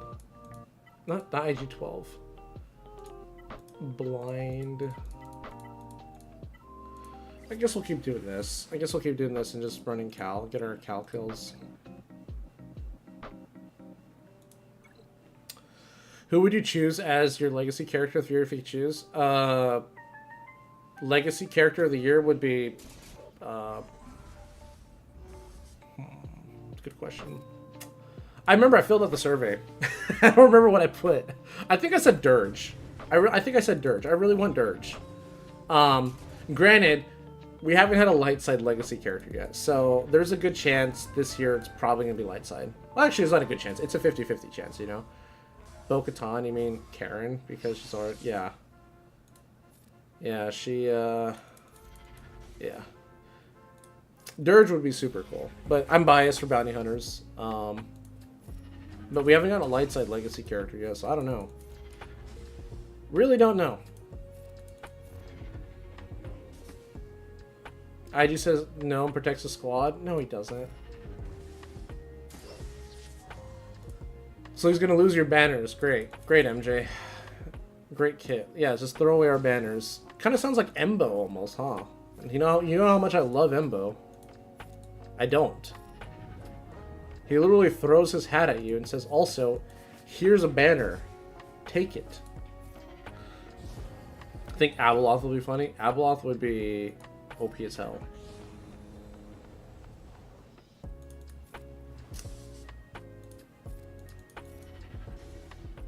Hat guy? Yeah, the hat guy. You guys have any, like, if you guys are around my age, that probably means you have, like, a dad. Well, I'm assuming you guys all have dads. That was around when James Bond was, like, at its peak. And I remember my dad used to watch all the Bond movies when I was little with me. And the first thing I thought of when I saw Embo was I thought of Odd Job. Odd Job was this little short dude. And he decapitated people with his little top hat. I thought it was super cool and super funny. Also, if you ever played GoldenEye on the N64, you are an absolute demon if you played as Oddjob, because nobody could hit you. Nobody could hit you in that game. Because you were like there was only 2 characters in the game. Like, everyone was the same height. Everyone was the same height in the game. There was only 2 character models that were a different height. It's Jaws and Oddjob. Jaws was, like, hitting the ceiling everywhere he went. And then Oddjob was, like, literally, like, halfway into the floor. And he's just running around with, like, mini Uzis. I'm just like, oh my god. Or his little knife. The knife was even worse. Oh, man. But yeah, no, when I saw Embo, I was like, oh, it's basically Oddjob. Got it. Or, you know, Kung Lao, I guess, from Mortal Kombat, to be fair. But, yeah, I just don't like Embo, man. I just don't. Love the character, hate the kit. This kit is... It just... I don't like it. He's great for Jabba, though. He's great for Jabba. Alright. Kind of have the same build as we did last time, we just don't have the right purple. Giant Ribbon, and then who's the last one? Oh, that's right, this fight. Ugh. I hate this fight. Okay. Alright, let's start getting our blind feet. Yeah, let's... CLS? CLS should be okay. Yeah, we're not super low on stamina yet. Chewie, you...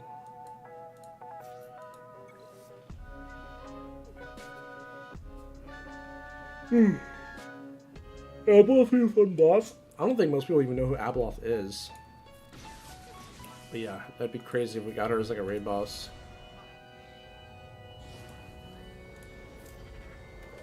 I just would inflict blind on you. There we go.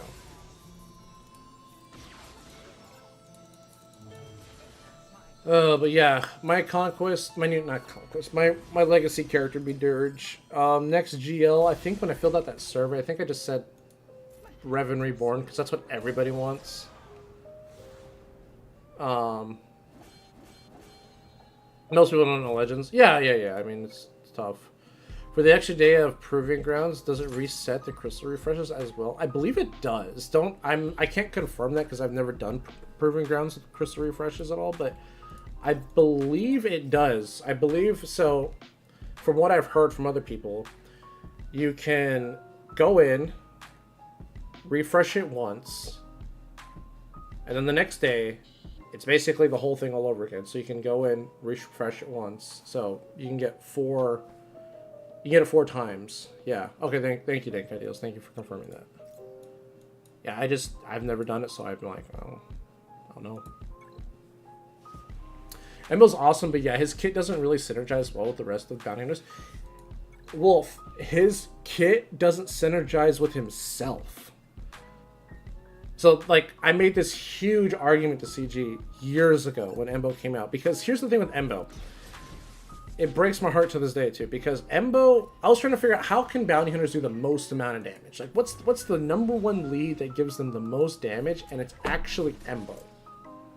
Embo, because offense up, 50%, plus 50% offense, and then they also do bonus damage equal to 7% of the target's protection, which can really be a lot with Datacrons now. That could be a lot of extra damage just from using basics. Anyways, and they counterattack. They have 50% counter chance. Anyways, here's the crazy part about Embo's, his contract. You have to damage people that do not have buffs 15 times. His basic is dispel all buffs on the target and do physical damage to them, okay? Dispel, then do damage. It doesn't even count towards, he doesn't even count towards his own contract. The way his contract works is, and same with Grief Karga. Grief Karga dispels and calls everyone to assist. They have to have no buffs at the start of the ability. Like, literally, his own basic doesn't apply to his own contract. I'm just like, what? What? It's crazy. And I'm like, when Datacrons came out, I said that his contract's done. Like, Embo Lead is gone. It is gone forever. Because the longer this game has been out, the crazier kits we get. There's so many kits now where people just start with buffs miraculously. All the time. All the time. And now you have Datacrons, so like there's buffs everywhere. His contract is dead. And it's 15. It's like it's... If it was 10, I'd be like, okay, we might be able to still get it. But 15, like I think the breaking point would be 12. I think anything past 12, I was doing the math on it. I was like, it's crazy. And here's the stupid part. Here's the really, really dumb part. His contract can be at 99% completed because it's 15. How dumb is that? Like, seriously. Like, all the other contracts go in increments of 5 or 10. Like, all of them. Every single one. It's either do this 10 times or do this 20 times. He gets 15, so his contract will literally be at 99% completed, and you're just sitting there like, why? Why is that at 99%? It's because you're doing 15. It's a weird number. Yeah, I wish they gave him 10. Honestly, at this point, I wish they did that because, like I said, his contract would be potentially the most damage you can deal, but yeah, it's not good. It's not good. But he's good with Java. That's about it. Even with bounty hunters, his Omicron is terrible. Like, I remember people were telling me to run it with Sign of Django back in the day when it first came out. I was like, dude, this feels somehow running Embo with Sign of Django feels worse. I don't know how or why, but it feels worse. And I was like, yeah, this dude is getting benched forever. And then Java came out, and I was like, alright, I guess it's kind of good. Mando contract? Mando's contract isn't bad. I haven't used it in a long time, but there are uses for it. There are uses for it. But yeah, Mando's contract, yeah, when you get the 100% offense, yeah. It's pretty cool. But Embo's, like I said, you get the offense up, and then the bonus damage you deal, it's crazy. That bonus damage is nuts. Like, you literally just, almost feels like you have like a mini death mark out constantly. That's the only way I can, like, kind of, you know, paint that picture. Sure, let's go for Phoenix. But, how's it going, Wolf? Hope you're doing well. Hope your Conquest is going well. Hope you're getting all the data discs you want, unlike me. Oh,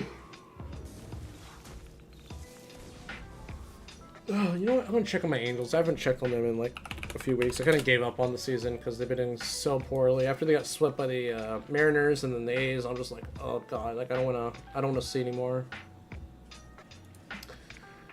Okay, let's see. Lost the Orioles. Lost the Orioles. Oh, cool. Okay, they're on a hella big losing streak right now. That's what, five in a row that they've lost. God, so sad. So freaking sad, man. Mando's contract when you're fighting a bulky team that doesn't really deal a lot of damage. Yeah, I mean, well, if they're not dealing damage, you can probably bring in almost anybody. Come on, there's my blind. Just slap it on auto. Let's see if we can farm the Phoenix for our blind. Probably not. Because we're ramping offense. Might get an extra blind. There you go, just a couple extra.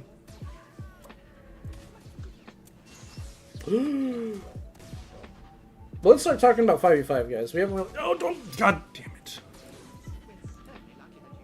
Let's battle over again. What throws thermals in the squad? Oh, nothing. It's a data disk. Yeah, I have a thermal exhaust. Yeah, nobody does thermals in this team. That's just Conquest. What are my choices again? I'm sorry. Probably do this one. Let's actually throw a Hut Cartel at it. Start using Hut Cartel. Yeah, fine, I'll use Embo. I hate him so much, though. I hate this dude so much.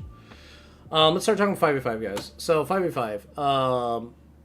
It is the last 5v5 before bulk crons go away. Which I'm very excited about, because I am getting sick and tired of these bulk crons. Moosh does with thermals. Yes, she does. Yeah, I don't know. I mean, like, I feel like... I'm trying to think what the next Datacron set could be. I hope it's not bulk. I hope I don't see bulk for, like, a year.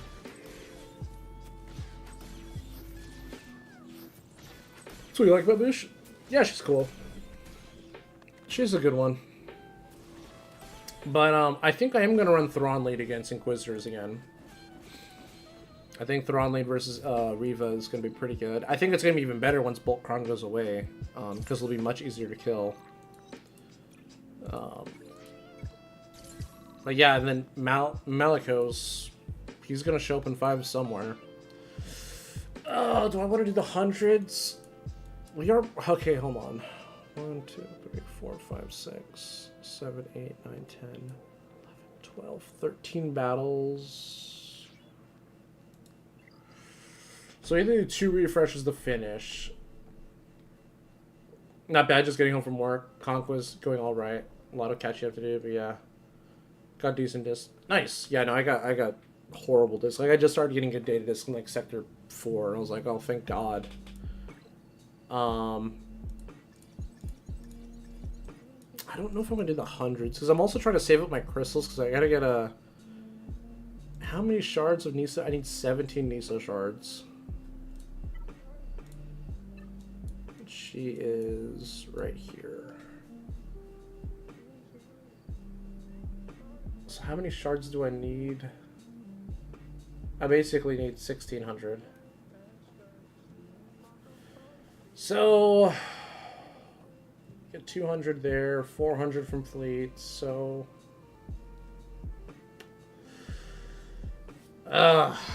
I mean, that'd be nice if she was farmable. I feel like she's going to be farmable either this week or next week. Probably next week, considering I don't think they're posting today. Let me check the forums. I don't think they've posted anything. There's no update today, right? No. So she's probably not going to be farmable till next week. But I just want to get her done, because like I said, once... My plan for 5v5 is any crystals I get from Gak are going straight into Scout Trooper. I want to make sure he's done. And then hopefully, if everything goes according to plan, Nisa... All I'll have left is Drogon. And by the time Drogon goes to shipments, that's when I'll have to like wail on him for shipments, because that's probably when Leia's going to come out. If Leia doesn't come out, I'll just use my 3v3 crystals to get Drogon for the following season. Find Lando kind of eh. Damn, you know, Jedi Cal. I don't have Jedi Cal. No, I did not. I did not spend money to get those characters. I just said I'll just wait for him to come back a second time. Yeah, I don't. Because he's not really all. He's not like he's not a super important character, but like he's good to have. If that makes sense. Like he's not like bad to where he's a luxury unit, because I do think everyone's going to have him at one point, because especially for newer players, like next year, he's going to be super easy for new players to get, because all of his units will be double farmed, and you only need to take him to gear 12 to unlock him. That's it. Like, 4 units, gear 12, or is it 5? Is it 5? I think it might be 5. Seer, Cal, Tarful, Marin, Saul. It's 5. So 5 units, gear 12. And you can get Jedi Knight Cal. And Jedi Knight Cal is super, super sick. Such a cool guy. Such a cool unit. Don't divert a GL farm for him, but he seems really... Exactly, yeah. And that's how I'm able to be where I'm at today. Like, this is all I need left for Leia, because I was still farming my units. Like, I'm done. Like, I'm ready for Jedi Knight Cal, but, like, I was slow farming their hard nodes. I didn't finish them till, like, literally after we had our double drops recently. Because I was like, I'm so hard focused on Leia. I'm like, I want to get Leia because the raid, Endor Escalation's 2nd tier, which we don't know what the rewards are going to be. I hope it's not more attenuators. I think that'd be super lame if they gave us more attenuators. But yeah, Jedi Knight Cal is very... He is a lifter unit for Jedi Knight Revan, if that makes sense. So if you have Jedi Knight Revan, Jedi Knight Cal makes that team so much better. Or you can just do what some people are doing and sticking him under Rey, because that's where everyone belongs, apparently. And he's really good under Rey. No surprise. If you get GL Rey, do I throw C-3PO on our team or CLS? I would run full resistance. The only time you throw a 3PO on the team is if you are running a Rey droid comp. So if you're running like BB-8, R2, 3PO with like L3 or something, I would do that. But no, run resistance. Your best comp is going to be like Resistance Hero Poe, Finn, JTR, and Holdo, more than likely. That's probably your best comp for Rey. But yeah, I wouldn't run 3PO unless you're running a full droid team with Rey. Yeah, I'm probably going to call it here. I don't think I'm going to do the 100 refresh. Yeah, kind of sucks.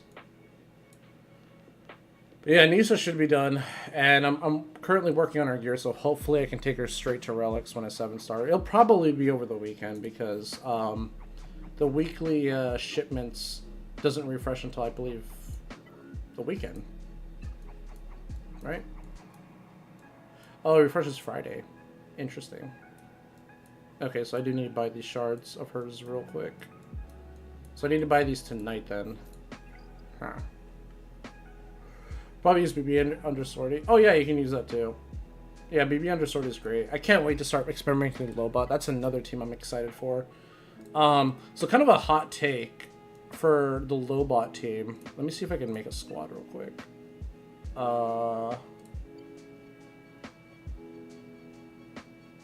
I hate Gakkomes. Yeah, let's go here. What was I gonna do? Droids. So this is my idea for the Lobot sortie team.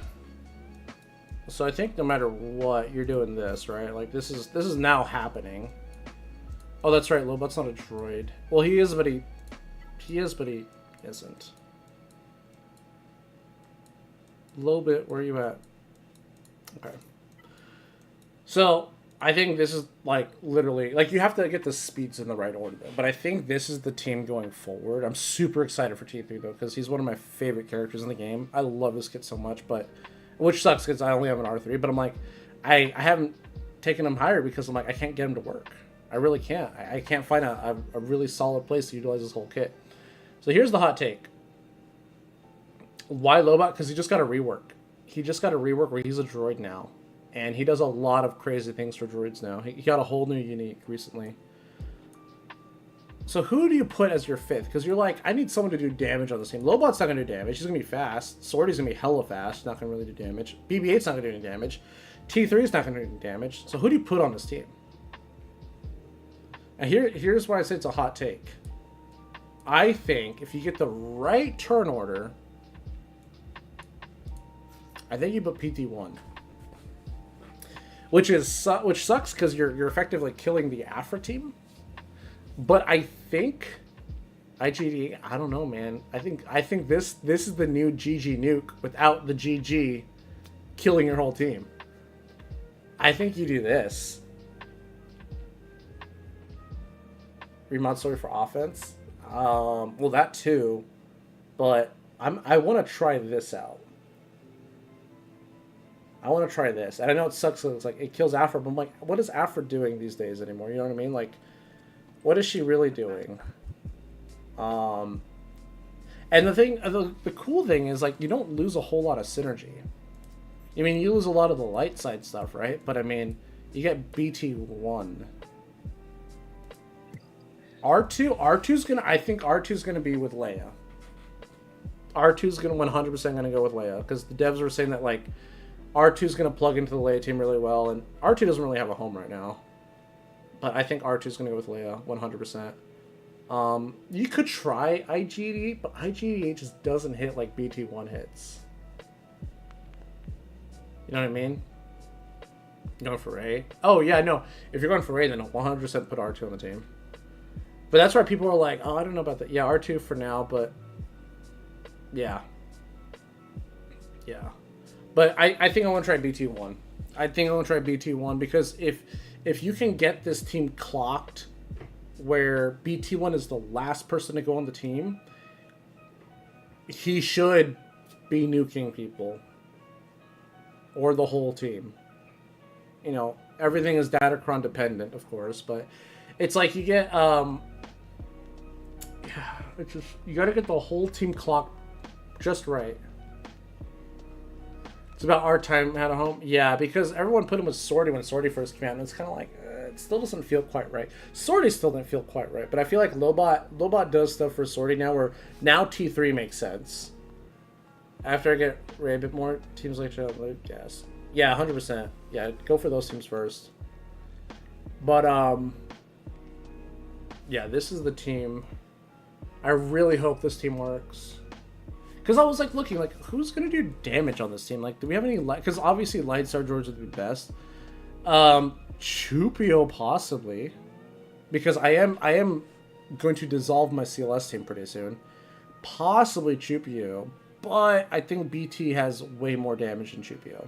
Way more. Chupio does fall off quite a bit when you don't use him under a Rebel lead. He falls off quite a bit. So he's like barely a candidate. And that's kind of it. We don't really have any like damage dealers that you can plug in here. I mean, dissolve CLS into what? Oh, like I'm going to get rid of the squad entirely. Like I don't want to use it anymore. Like, my Chupio is going to go with Mon Mothma or Sortie. Han and Chewie are going to go Dash. 3PO, I really want to run with Ewoks with Nisa. And then CLS, I'm going to put with Seer. CLS is insane with Seer. Like, CLS is just like, I think that missing piece that makes that team really just is annoying to deal with. Because he gives turn meter to the whole team. But yeah, that's my plans for the CLS. Well, that's what I want to do for GAC. I don't think I'm going to do that for TW. But for GAC, yeah, I'm going to break up my CLS squad. Because I really don't use CLS a whole lot anymore. I mean, use CLS to, like, beat, what? Afra or Gas. And I'm like, there's a million of those counters. I don't think it's great enough team to kill Afra. Just put L3 and try a timeout team. Yeah, CLS 5th for Leia. Or Han and Chewie are going to go up on the... Han and Chewie will end up on the Leia team. Use CLS to kill Jabba? Yeah, I know, but Datacrons. Those are gone. That's just what I'm going to do. What would your Seer team be? It'd be Seer, Cal, Malicos, CLS, and then in TW, Fulcrum would be your 5th. But in GAC, I kind of want a tank in there, so maybe like Crew. Maybe Crew or Ninth Sister. Or maybe no tank. Maybe just like hyper aggressive, no tank, and run like, I don't know, stick Fulcrum on there too. I don't know. For GAC. Jabba's Quran is gone. Yeah, what I'm saying is like, you're not beating Jabba with CLS right now, with bulk. There's just no way. Night Sisters don't even need Quran. Night Sisters are gonna get nerfed. That's what CG said. But this is what I want to try out. I really want to try this out. If this doesn't work, I guess we'll put Chupio in there. But it's like, I don't have another droid that's like a damage healer. HK doesn't even crit, so we can't even use him. IG-88, maybe? That's kind of our only options, though. And no, Sisters aren't getting reworked because they put in a fix on the backlog. I mean, we'll see. Oh, I'm not disagreeing with you. I'm just saying, like, I don't know. It's CG. We never know what they're going to do. Or it's already done to Mary J, and they're just waiting to drop it. I don't know. You know what? Actually, because Mary J's here, I think this is what I'm going to do, guys. I think this is going to be my team. I think this is what I'm going to run from now on. I think this is the squad I run with.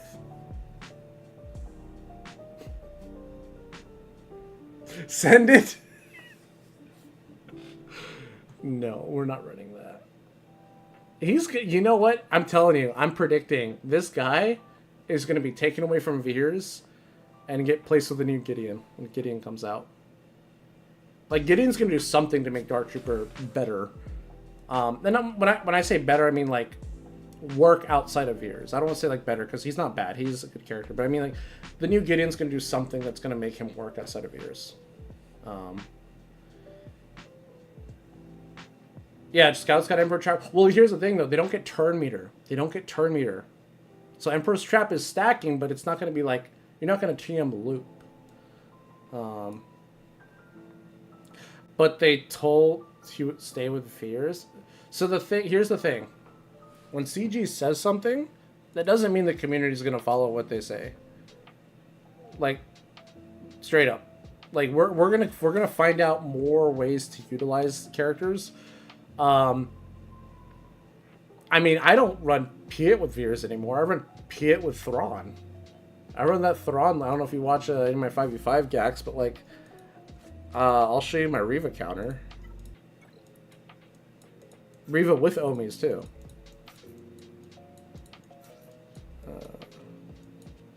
Where are you? This is where I use my Piet now. This beats Reva. Easy. This beats Reva easily. I've gotten full banners against Reva with like every character getting death marked.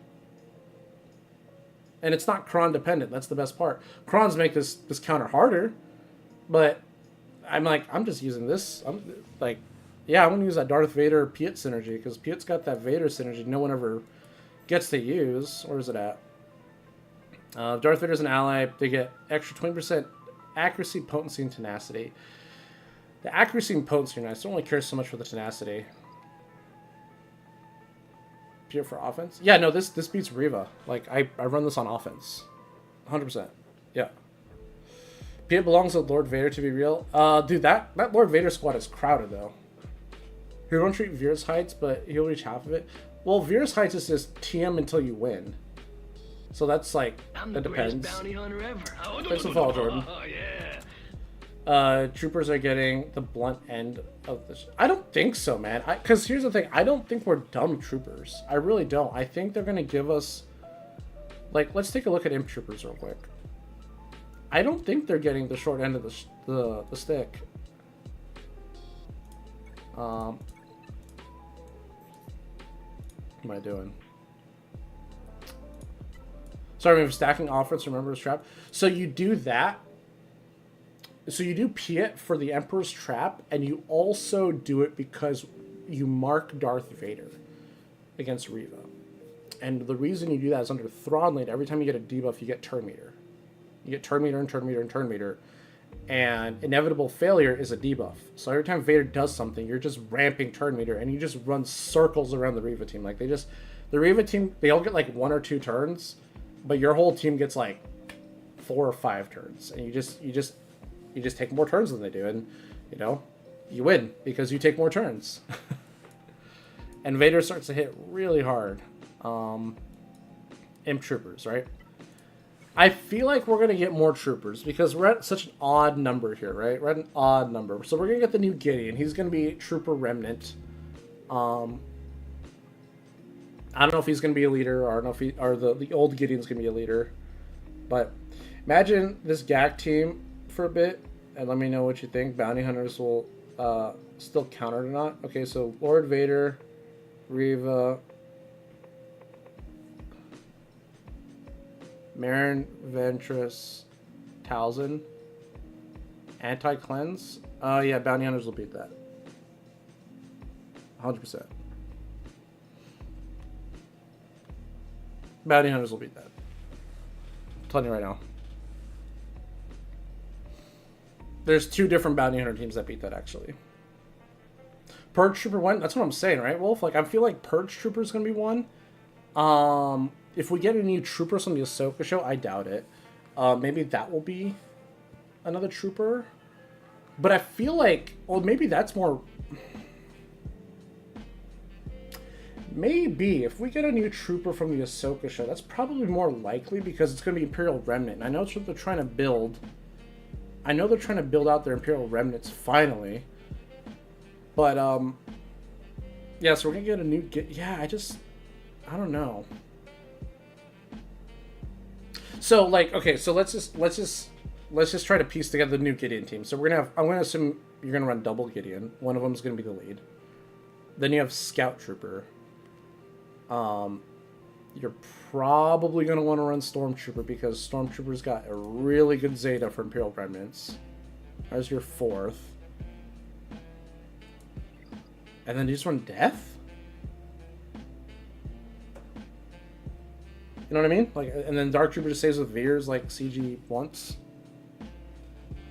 Or do we feel like we need more troopers? I don't know. Do you think we get a new HK droid? That's a good question. Do we get the new HK droid? Please no spoilers. Oh no, I'm not giving any spoilers. Like, I don't know if we're getting new troopers or not. Like, I don't know what characters. I don't know. I'm just guessing, like, if we get anything new from the show. Obviously, this show has to deal with Imperial Remnants at some point. Always need more troopers? I would say so. Dark Gideon's gonna change the game? I hope so. Do you think we need HK droids from Ahsoka show? Well, that's from, like, the first couple episodes, so I don't know if that's a spoiler, but... And those are the same droids from Mando anyway, so not really spoilers. But are we gonna get HK droids? Probably not. Probably not. The only time I would see is because there's so many different HK models. There's a lot of HK droids.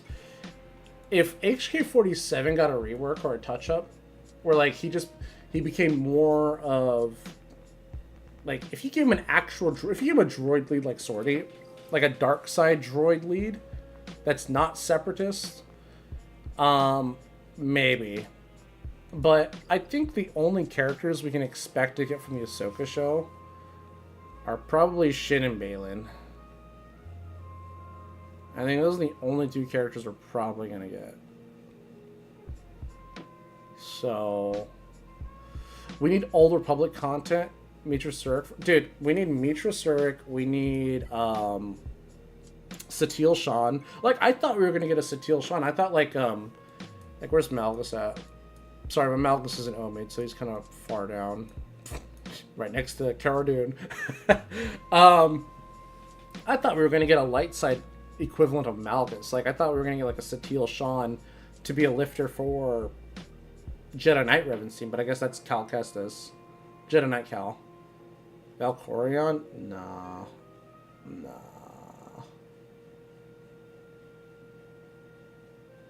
I'm more of a Vitiate type guy. I never really liked Valkorion. If I was going to pick any character or team from the Old Republic, I would do the Dreadmasters. They were like my favorite in the MMO. Shit as a marquee. You can see Balin being Conquest. I don't know, but the thing is, like, what are they gonna do? Like Ufus? Like they've been spewing out Ufus out the ass for the last like year. Bounty Hunters might still succeed to snipe out Reva, but if Plague lands on them, they just die, right? Plague prevents cleansing. Correct, but if you have Grief Karga there that heals all of them, your Plague's gone. Tenebrae Sea Lifter. I don't think C needs a lifter though, guys. Like, that's the thing. Like, everyone says they want a Sea Lifter so bad. I'm like, I don't think he needs one. There's some there are certain characters. There are certain characters and certain teams in this game that just don't go on defense, right? Like, straight up. There's just certain teams don't place on defense because the AI plays it horribly. They don't have survivability mechanics. I mean, C's great for defense right now with the Bolt Cron. Savage's Lifter? Sure. If you want to say Savage Lifter, I'll agree with that. I don't have the Savage on me, but Savage is crazy. He's good. I don't think C needs a lifter. C is one of those characters. I think you just need to invest. Like, I wish I could take my C to R9, man. Like, C is so good. We want KOTOR 2 characters. We have Visas and the Triumvirate, but no one from the main team. Yeah, At and Rand would be pretty cool. Another Candace would be sick. Who else? Yeah, Mitra would be awesome, dude. Mitra would be so freaking cool. Yeah, KOTOR. Yeah, we have a lot of KOTOR 2 characters now. Think about it, yeah. I mean, hell, we have a raid from KOTOR 2. Right? But yeah, no, C, I don't think C knows. I agree. Some of the teams don't belong on D, like Leviathan. It beats everything, so don't complain. It gets beat by a lot. Use it on offense. Yeah, exactly. And the thing with C is like, I don't know. I think C's fine. Not Mitra. Yeah. But then again, you have Riva, Ventress, Omi applying heal immunity. So the teams that would beat that would be Scion of Django, Fennec, Grief, OG Mando, and Bam. You don't run Bosk. So Dalton. And then the other team would be Scion of Django, Fennec, Bam, IG, and Quill. Those two beat it. Not having Maul on Lord Vader makes Lord Vader a whole of a lot easier to beat for bounty hunters. The two biggest characters that stop bounty hunters in Lord Vader are Thrall and Maul. Thrall and Maul. Maul and Thrawn. Jesus. One, because if you have a very fast Thrawn, it forces you to have a pre-taunt.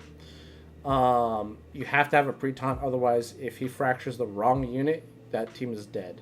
Maul, because, well, you are forced to run Bam. You have to run Bam if Maul's on the team. And like I said, if you have a fast Thrawn, you need a pre-taunt, because what has happened to me in the past, it's only happened once, but Thrawn will fracture Bam, and then Maul will go for Bam, and then I'm dead. And then I'm like, great, I can't do anything. Great combo.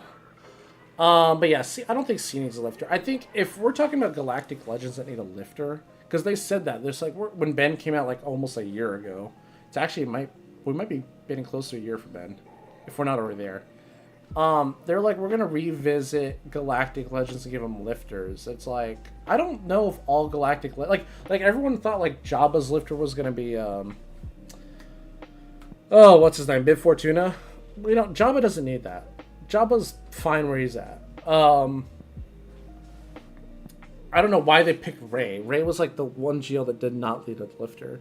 SLKR doesn't need a lifter. SLKR, in my opinion, is probably the best GL in the game because he literally kills every single thing. Everything. He can kill JMK if the Datacron presents it. But SLKR is absolutely busted. He's like... SLKR is the best. It just hands down. And I don't know why mine's not at 9. I really wish he was 9.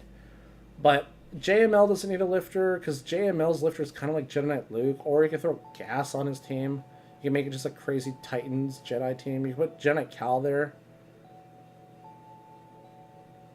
SLKR 2 weak for defense? Well, yeah, like I said, like there's certain teams that just don't go on defense. You can place SLKR on defense, and it'll throw your opponent off, but they can beat it with a lot of things. CLS can beat it. Jedi Knight Revan runs over SLKR. Inquisitors, GI lead or third sister lead, they run over SLKR. But MB lifter for defense. MB. Who's MB? Oh, maybe. No, well, that's the thing. Like there's certain teams that don't need to be on defense. Because here's the thing. If every team was viable on defense, then every team would be on defense. You know what I mean? Like, if you see C and SLK on defense, you're probably like, oh, good, thank God, I can beat those teams. But if you see, like, Ray next to JMK, you're like, shit. You know what I mean? Like, we don't need more defense teams. There's plenty of teams in the game right now. I don't think we even need any more lifters, if I'm being honest. I think the only time we need a lifter is if a GL is really struggling, like, really struggling. JML was struggling for a bit a couple months ago, but that was only because of the Datacron meta. The Datacron meta we had at the time was very anti-JML, and he struggled to kill anything. Once the Boltcron goes away, oh, he's going to be back on top. JML's going to be like back to being like on SLKR's level where he'll pretty much kill anything. Again, and that's the thing. I think that's why it's so hard to implement a lifter for any GL, because like the game's always changing with Datacrons. So how are you going to design a lifter where you don't even know what Datacrons are going to come out, 4 months from now? And they may actually make that lifter worse. I still think, and you guys are going to, another hot take, I still think Ben Solo makes Ray worse. I really do. I think Ben makes Ray so much worse. Once you crack the code and figure out how to counter Ray and Ben for full banners using Star Killer, pending 3v3, because 3v3 is kind of weird sometimes, but 5s, it's like full banners, like 90% of the time. I think Ray full resistance was more scary than Ray with Ben. But that's just my take. That's just my experience and my take. Because Ben, like, if you stun him, he doesn't do anything, man. I mean, I've taken down triple Omi, like, R9 Ben solos, and they don't even get a turn, ever. Yeah, I don't know. I mean, and that's, a lot of that has to do with Datacrons. I think before Datacrons, Ben Solo might have been a real menace. I think he would have been a real absolute pain in the ass. Obviously, if you fail against him, it's one of those, like, messes that are impossible to clean up, but, I mean, I think once you get the team down, it doesn't really matter anymore. It's just, it is what it is. Let's see who else is going on in Twitch. Oh, it's just me, damn. So we're not rating anybody. Alright, guys, I think I'm going to call it there, though. We streamed for about 2 hours. I think we made some good progress on Conquest today. Oh, crap, my energy. Do I have time to grab it? Come on. Whew! Almost missed that bonus energy. Jesus. Nobody reminded me. Alright, guys, that's going to be it. I will be streaming again, probably over the weekend. I don't think I'll be streaming tomorrow or Friday. But we'll do some more Conquest over the weekend, and then we'll start putting together our 5v5 teams and see what Datacrons we roll. Yeah, we'll roll Datacrons next stream. Other than that, guys, thanks for coming out. Take care, and I will see you next time.